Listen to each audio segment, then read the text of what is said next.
Janganlah kamu berangkat dari satu makhluk kepada makhluk yang lain.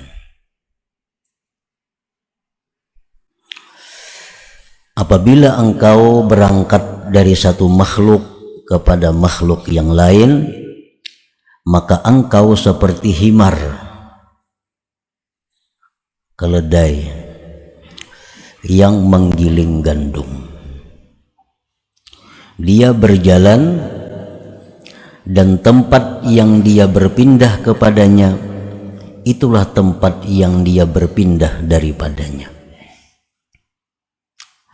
Tetapi berangkatlah engkau daripada makhluk kepada yang menciptakan makhluk itu, dan bahwa kepada Tuhan engkau kesudahan.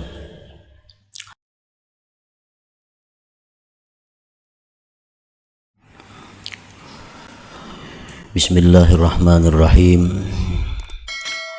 Alhamdulillahil karimil wadud,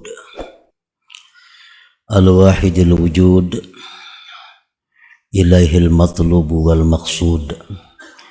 Ashhadu an la ilaha illallah wahdahu la syarika lahul ma'bud, wa ashhadu anna sayyidana Muhammadan abduhu wa rasuluhul hamidul mahmud.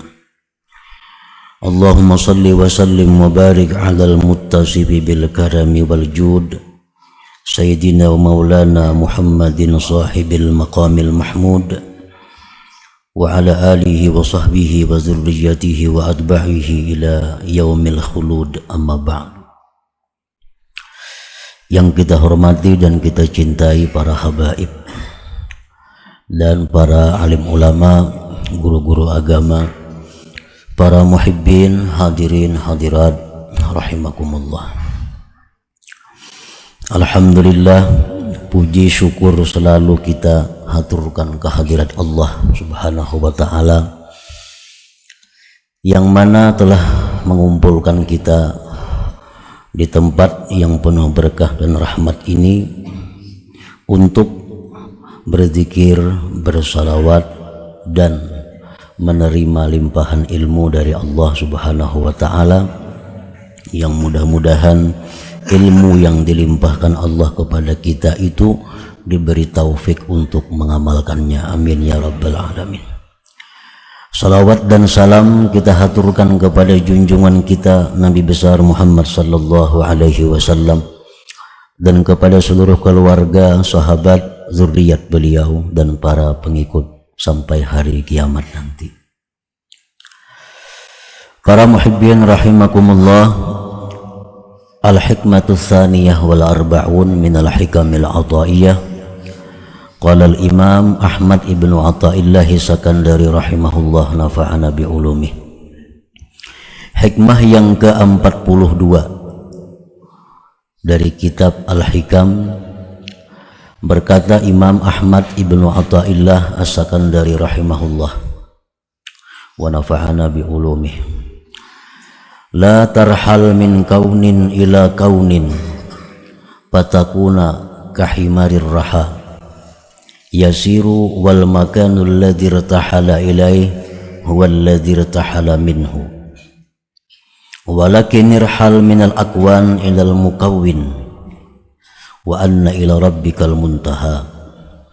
Wanzur ila qawli Rasulillah sallallahu alaihi wasallam, faman kanat hijratuhu ila Allah wa rasulih fa hijratuhu ila Allah wa rasulih, wa man kanat hijratuhu ila dunya yusibuha aw imraati yankihuha fa hijratuhu ila ma hajara ilaih.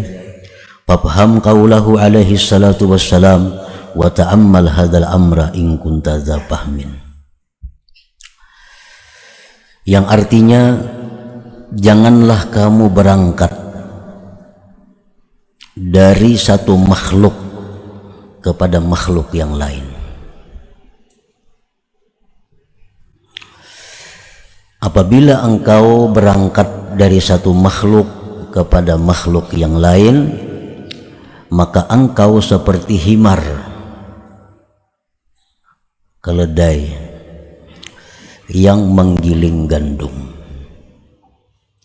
Dia berjalan dan tempat yang dia berpindah kepadanya itulah tempat yang dia berpindah daripadanya.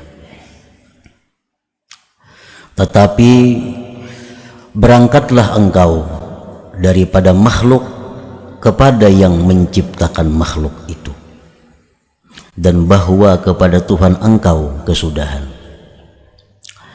Dan renungilah kepada sabda Rasulullah sallallahu alaihi wasallam, barang siapa yang hijrah kepada Allah dan Rasul, maka balasan hijrah itu kepada Allah dan Rasul yang membalasnya. Dan barang siapa yang hijrah seseorang itu kepada dunia, yang dia dapatkan dunia itu, atau hijrahnya dia kepada perempuan yang dia nikahi itu perempuan, maka balasan hijrahnya kepada sesuatu yang dia hijrah kepadanya. Pahamilah sabda Rasul alaihi salatu wassalam, dan renungilah ini perkara jika engkau mempunyai pemahaman. Nah, itulah terjemah makna daripada hikmah yang ke-42 ini. Para muhibbin rahimakumullah, di dalam hikmah yang terdahulu yang ke-41, di situ telah dijelaskan oleh musannif bahwa sungguh aneh orang yang lari daripada sesuatu, lari daripada zat yang dia tidak bisa lepas dari zat itu, kemudian dia mencari sesuatu yang tidak kekal sesuatu itu. Maksudnya sangatlah aneh orang yang beribadah, beramal, tetapi tujuannya itu adalah makhluk Allah. Lanjutan dari hikmah yang ke-41 ialah hikmah yang ini ke-42. Jangan kamu berpindah dari satu makhluk kepada makhluk yang lain.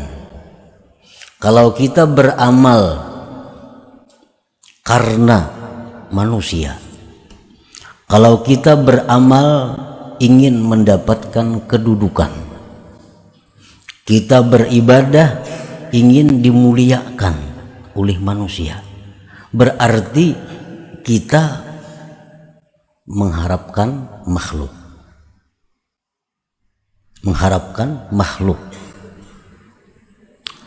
Nah, selanjutnya kalau kita beribadah kepada Allah mengharapkan surga, kita beribadah kepada Allah mengharapkan kelapangan di akhirat, kita beribadah mengharapkan dapat gedung, fasilitas-fasilitas yang luar biasa di surga, padahal surga itu pun makhluk Allah juga. Nah, jadi jangan kita berpindah dari satu makhluk kepada makhluk yang lain. Kalau kita beribadah untuk mencari kedudukan, kedudukan itu makhluk. Kalau kita beribadah karena mengharapkan surga, surga pun makhluk. Nah, jadi janganlah berpindah dari satu makhluk kepada makhluk yang lain. Itu maksudnya. La tatruk hazzan min huzuzi nafsik talaban li hazzin akhar. Jangan kamu tinggalkan bagian dari bagian diri engkau untuk mencari bagian yang lain. Nah, artinya jangan kita sudah merasa puas bahwa kita sudah kawa beribadah itu bukan karena manusia. Sekarang kita beribadah sudah mengharapkan surga. Jangan merasa puas demikian, karena itu masih belum pas. Karena sama-sama makhluk. Manusia ya makhluk juga, surga ya makhluk juga. Nah, la tarhal min kaun ila kaun. janganlah berpindah dari makhluk kepada makhluk.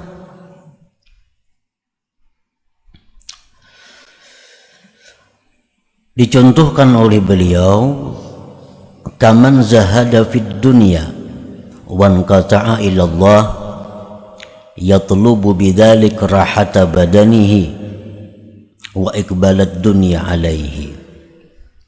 Seperti orang yang zuhud pada dunia dan dia beribadah kepada Allah, menuntut dengan demikian itu kelapangan badannya dan menghadapnya dunia atasnya.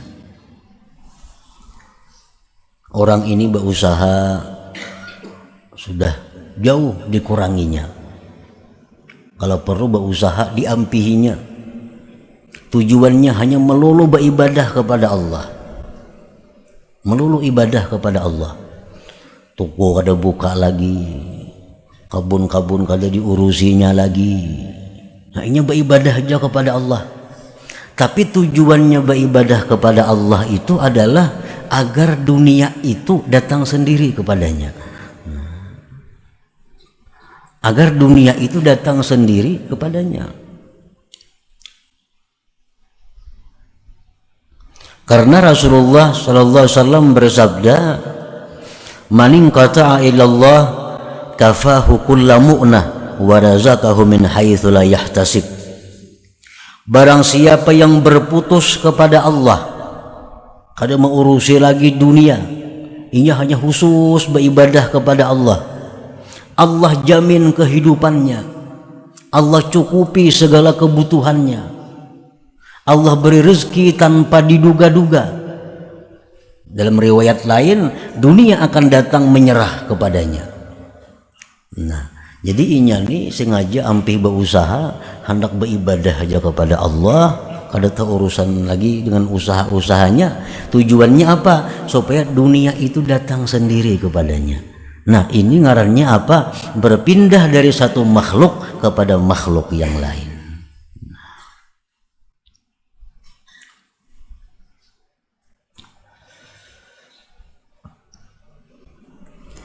Wa kaman amila bi ta'atillahi ta'ala wa talaba bihal karamat awil hura wal qusura fil jannah. Seperti orang yang beramal taat kepada Allah dan dia menuntut dengannya itu taat karamat, beribadah kepada Allah, tapi tujuannya apa? Supaya diberi Allah karamat, atau tujuannya mendapatkan bidadari di surga, atau tujuannya mendapatkan gedung-gedung di surga. Nah, bila beribadah kita seperti demikian tujuannya, maka ibadah kita tujuannya adalah kepada makhluk. Tujuan ibadah kita kepada makhluk. Walakin ya'mal bi ta'atillah adaan li haqqillahi ta'ala wa talaban li ridha. Tetapi hendaklah engkau beramal itu dengan taat kepada Allah tadi, menunaikan hak Allah subhanahu wa ta'ala dan menuntut keridhaannya. Nah, itu mestinya yang kita harapkan dari ibadah kita. Kita sembahyang, kita puasa, kita bersedekah, kita menuntut ilmu, kita berzikir, itu menunaikan hak Allah dan mencari keridhaan Allah. Nah, itu nang dituntut, itu nang bujur.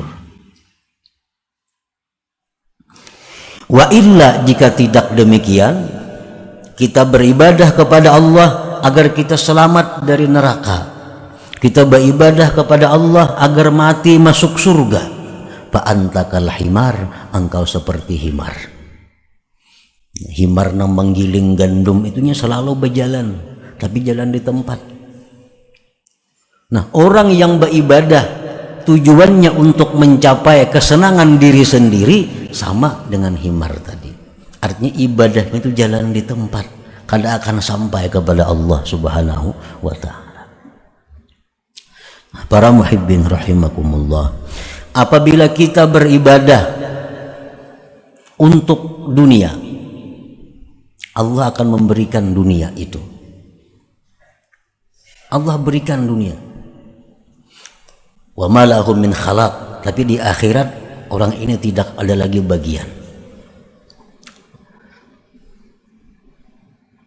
Makanya kita melihat ada orang-orang yang mengamalkan ini untuk kekayaan, akhirnya dia kaya.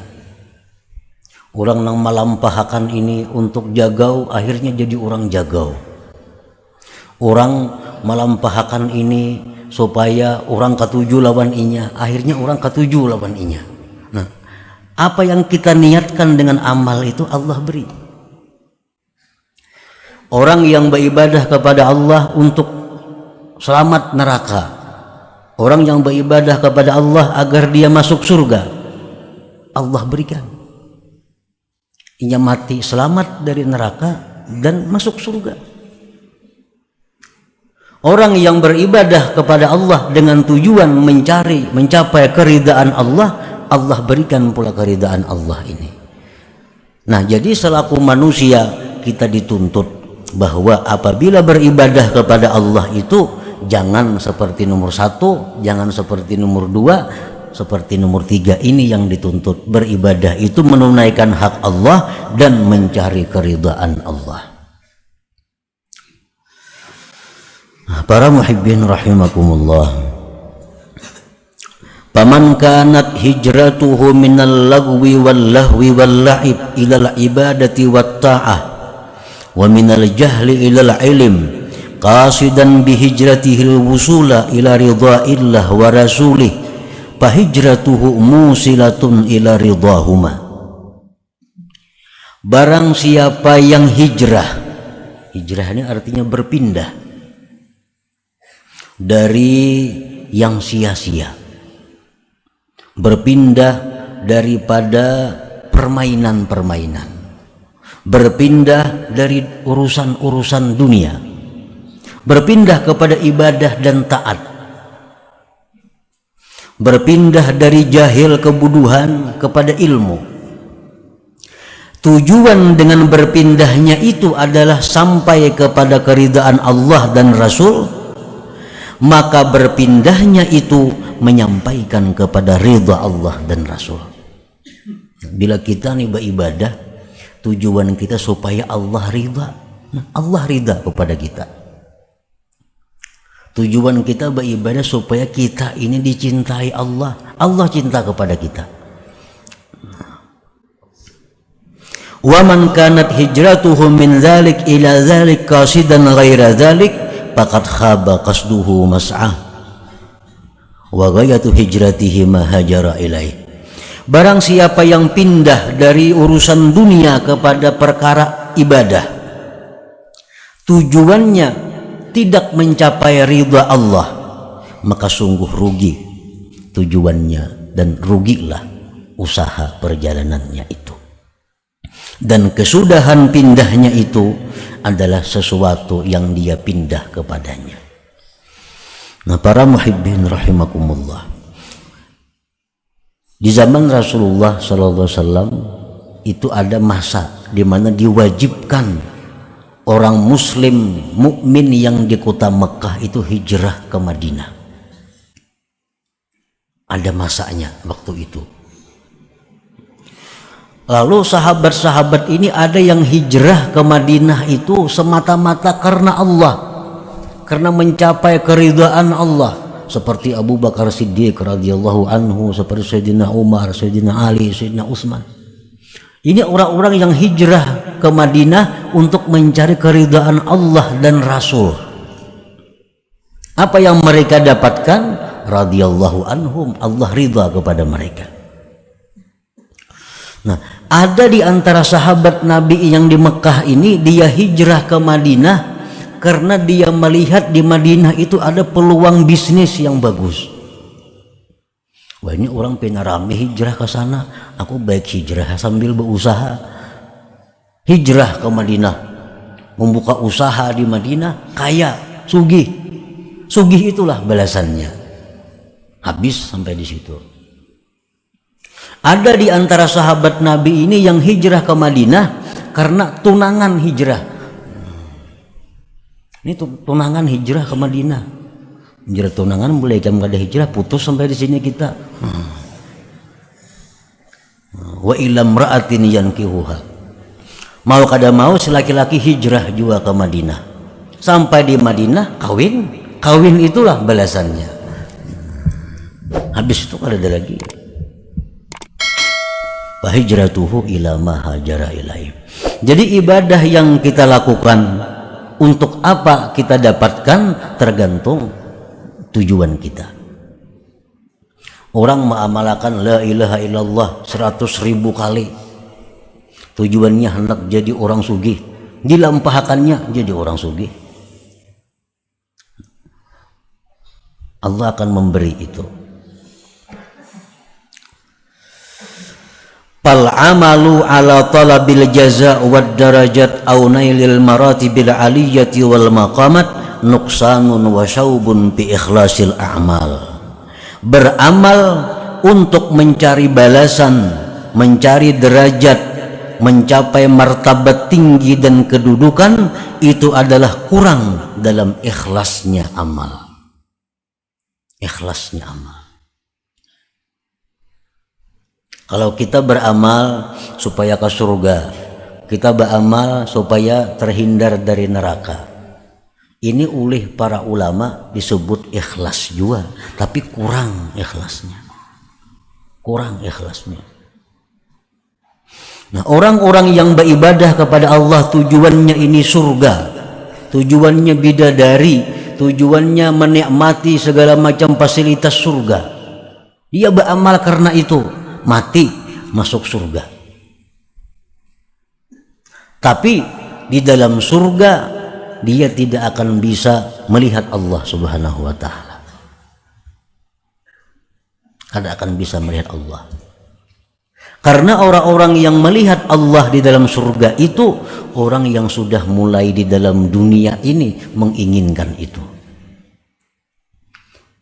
Jadi di surga itu ada orang pengumuman bahwa Allah bertajalli, wahai penghuni surga, siapa nak bertemu Tuhan, silahkan bertemu Tuhan. Nah, orang kesanaan sekali, ini kada tahu urusannya memakan gawiannya, bidadari di sekelilingnya.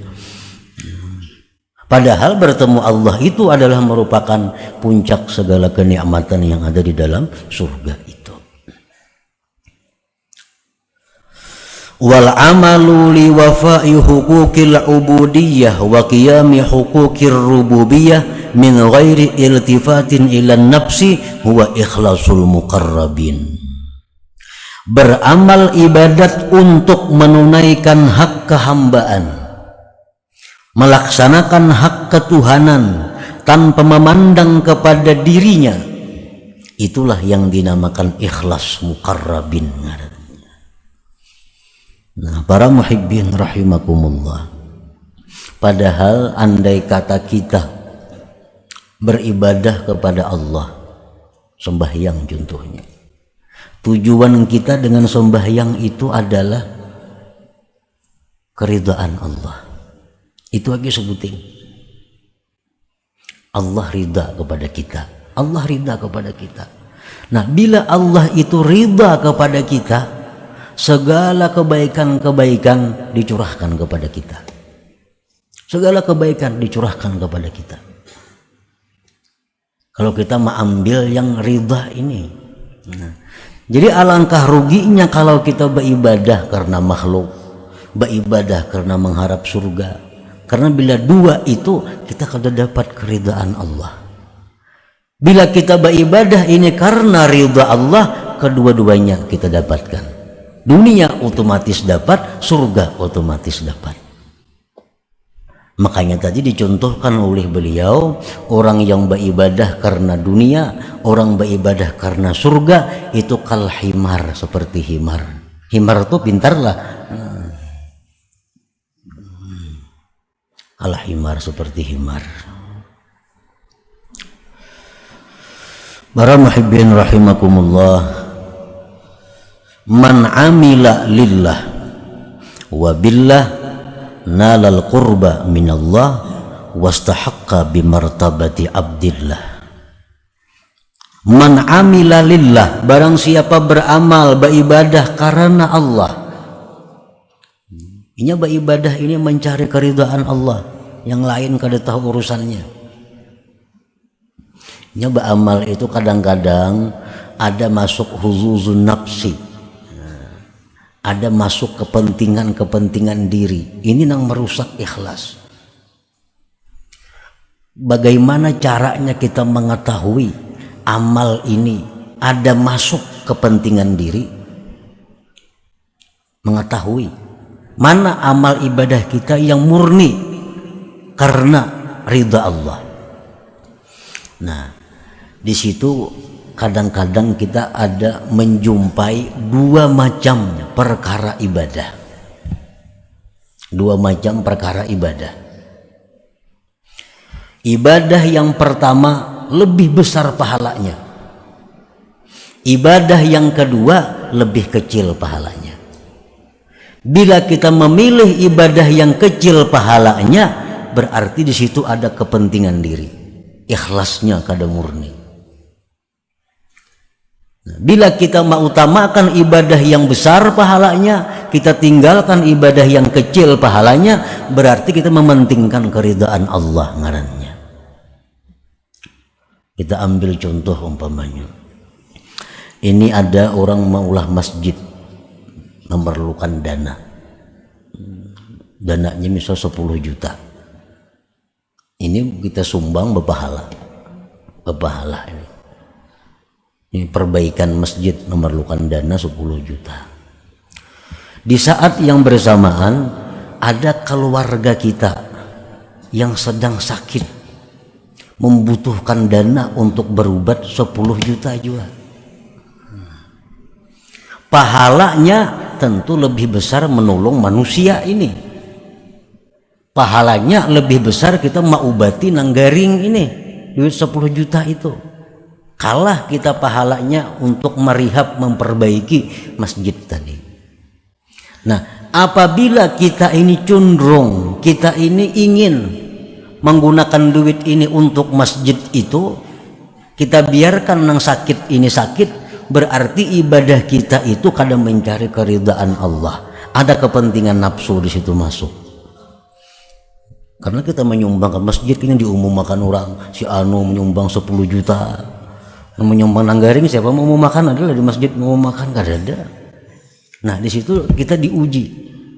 Setiap dua ibadah yang bertentangan, satu pahala lebih besar, bila kita melaksanakan pahala yang lebih kecil, di situ karena Allah, karena ada kepentingan nafsu. Nah, para muhibbin rahimakumullah, man amila lillah, barang siapa beramal karena Allah, wabillah, dan dengan Allah. Ini beramal mencari keridhaan Allah, dan inya pun sadar kawa beramal itu karena ditolong oleh Allah, wabillah ngarannya. Jadi beramal ini karena Allah. Amun merasa seseorang nang beramal kada jadi napa-napa amalnya, itu ujub ngarannya. Ujub tuh ihbatul amal, menggugurkan amal. Nah, barang siapa beramal karena Allah dan dia merasa beramal itu dengan pertolongan Allah, dia akan mencapai kedekatan daripada Allah. Nah, akan mendekatkan kepada Allah.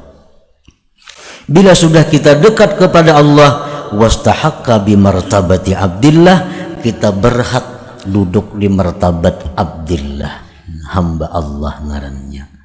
Nah, para muhibbin rahimakumullah, jadi kita ini kada semuaan hamba Allah. Ada nang hambanya surga, ada nang hambanya karamat, ada nang hambanya kemuliaan, ada nang hambanya dunia. Nah, kemana kita beribadah tujuan kita, itulah tuan kita, itulah tuan kita. Kalau kita beribadah ini karena Allah, berarti Allah tuan kita dan kita ini budaknya, hamba Allah. Nah, kedudukan Abdullah, kedudukan hamba Allah itu merupakan kedudukan yang paling tinggi di antara segala kedudukan. Para muhibbin rahimakumullah, jadi kesimpulannya bahwa setiap kali kita melakukan ibadah, maka tujuan kita dengan ibadah itu hanya satu, ialah keridhaan Allah. Bila demikian, seluruh yang kita butuhkan, seluruh apa yang kita perlukan akan dicukupi oleh Allah Subhanahu wa Ta'ala. Kita hendak bersedekah, sudah tujuannya mencari keridhaan Allah. Hendak sembahyang, mencari keridhaan Allah. Hendak membaca Quran, cari keridhaan Allah. Segala ibadah yang kita lakukan li talabi mardatillah, untuk menuntut keridhaan Allah Subhanahu wa Ta'ala. Bila demikian, otomatis sudah ke surga matinya. Otomatis sudah dunianya akan bahagia. Orang yang diridai Allah. Nah, selanjutnya hikmah yang ke-43. Ila hadratin Nabi sallallahu alaihi wasallam. Al-Fatihah. A'udzubillahi minasyaitonir rajim. Bismillahirrahmanirrahim.